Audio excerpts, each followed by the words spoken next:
We had our deepest suspicions and greatest fears confirmed yesterday, as the Durham Report revealed the DOJ and the FBI has been fully compromised by leftists.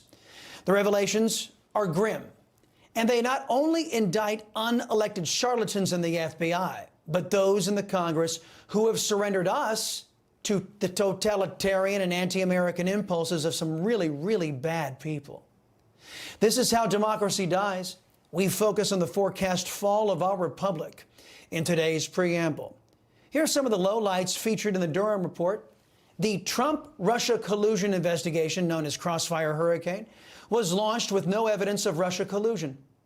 Durham concludes that the investigation was falsely predicated and should never have been launched. Durham noted the disparate treatment given to Hillary Clinton and President Trump. And he stated the obvious when he revealed that the FBI failed to follow procedure, protocol, and their professed standards. But is that what they did? Also conspicuously absent from John Durham's report is a remedy. A remedy for what, you folks at MSNBS might be asking? A remedy for egregious wrongdoing that the FBI and DOJ have done to our people and continue to do to our people to this day. Unless Durham is suggesting that launching investigations with no evidence is legal, unless Durham is elevating Democrat campaign talking points into a full-blown federal investigation, unless he's saying that's somehow legal, unless lying to a FISA judge multiple times is legal, unless using the FBI and DOJ to falsely and maliciously undermine the first 2 years of a duly elected Republican president is legal, this so-called report is missing retribution, justice, accountability, and thus legitimacy. Without a method to punish those who broke faith with our people, the report isn't worth much, as it allows wrongdoers to get off scot-free. For its part, the Democrat-dominated and compromised FBI issued an absurd statement in the wake of the Durham Report. It reads in part, the conduct in 2016 and 2017 that Special Counsel Durham examined was the reason the current FBI leadership already implemented dozens of corrective actions, which have now been in place for some time. Had those reforms been in place in 2016, the missteps identified in the report could have been prevented, end quote. First, the word missteps is apparently the new word for illegal, Washington speak for those who are caught breaking our laws and the public trust. The deep state says these aren't illegal actions, they're just missteps. But let's examine the veracity of Christopher Wray's FBI statement.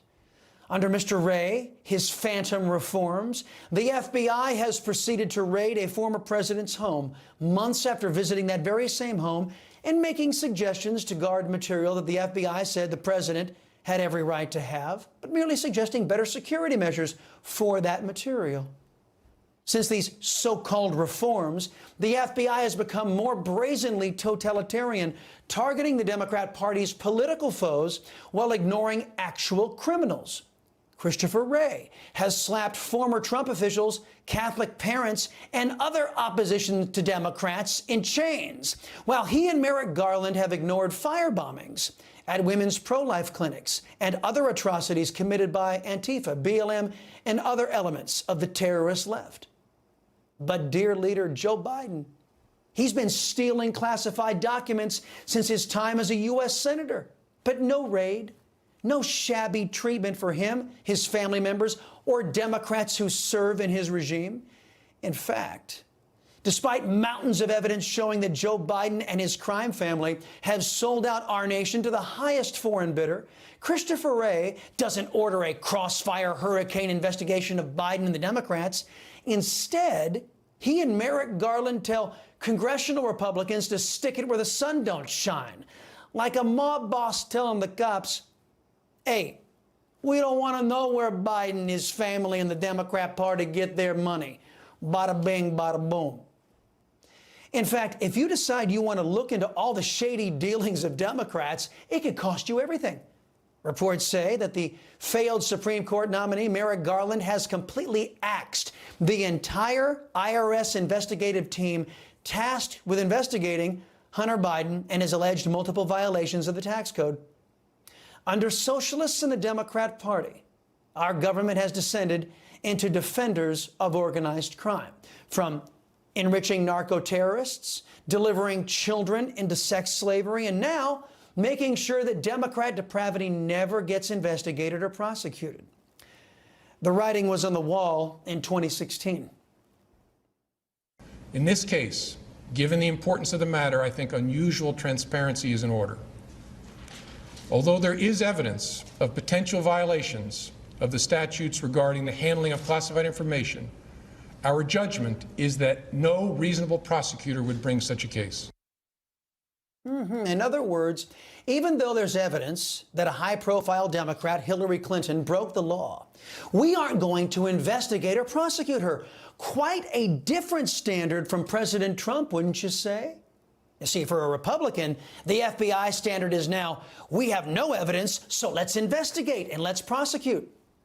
Hillary did get a slap on the wrist for betrayal of our people. She paid $113,000 in a fine for her role in the fake Steele dossier and her and the DNC's role in pushing fake campaign rhetoric into a full-blown investigation designed to take out their political opponents. And there are high-profile America-last Democrats who have earned robust investigations and prosecutions.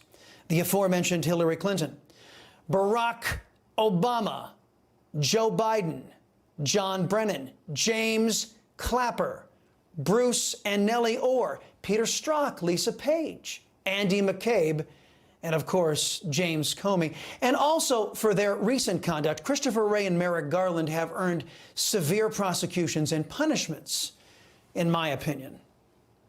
The DOJ, IRS, and FBI, among other alphabet government agencies, are compromised. They are Democrat organizations now. They serve Democrats, they protect Democrats, and they punish the Democrats' enemies. Their existence is an affront to everyone who wishes to remain and cherishes being a real American.